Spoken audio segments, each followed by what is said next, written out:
Hi, I'm Randy Duncan. I've been at Henderson, I guess, about 23 years. I teach mostly rhetorical theory types of classes, persuasion, communication criticism, but I also get to teach a couple of things that relate to loves of mine. I teach a movie appreciation course, and I also have taught a comics communication course for almost 2 decades now. Well, over the course of those years that I taught the comics course, I kind of created my own material for the course, and eventually those handouts started to take the form of rough drafts of chapters. A couple of years ago, I was at the San Diego Comic-Con, and a fellow named Matthew Smith came up to me, a professor at Wittenberg University. We compared our outlines, and it was almost the same book we were planning. So we decided to pool our resources. Also, the timing was better in that big blockbuster movies based on comics were coming out. Places like Barnes & Noble were starting to have a larger and larger graphic novel section. Graphic novels like Persepolis were in the news.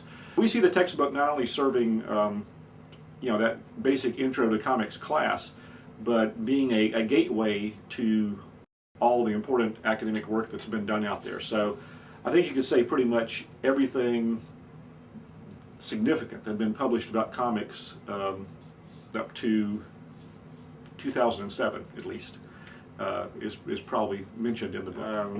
There's no publisher lined up for this yet. Actually, that's what Matthew and I are working on right now, but we have a follow-up textbook that we're working on, and this one we're mostly just editing. We'll probably each do a chapter for it, but it's a book of different critical approaches to comics.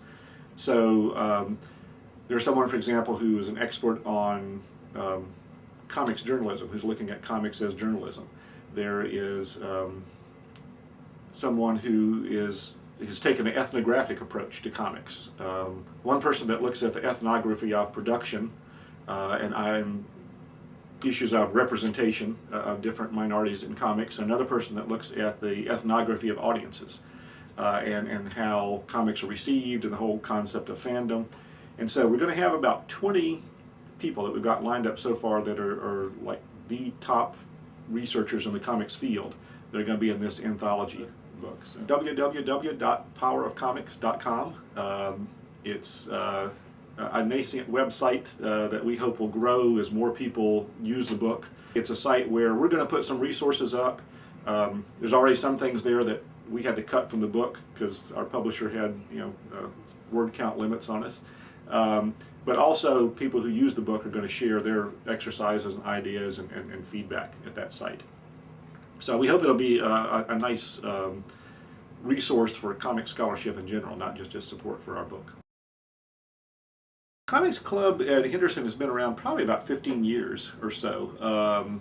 And sometimes it's very informal. We sit around and eat pizza and talk about the latest comics that we like. I clean out my comic book closet every once in a while and give things away as door prizes.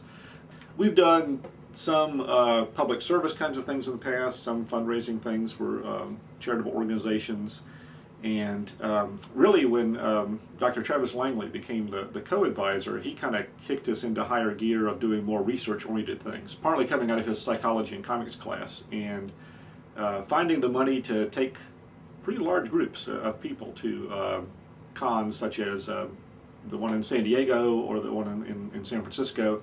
And in addition to those convention experiences they're having, there's also a comic arts conference that takes place that I'm one of the co-founders of that, and it's an opportunity for students to present their academic work related to comics. Probably the most exciting thing for the Comics Club coming up in the spring is they're going to have a gallery show at the Art Church in Hot Springs, and we've got a pretty big section of the gallery set aside for us that they're working hard to create some quality artwork to fill that, and there's going to be some lectures and other things that go along with that. If one were to come over to Arkansas Hall to the Communication Lab to room 211 on a Thursday at 12:30, you're probably going to find some people sitting around talking about comics.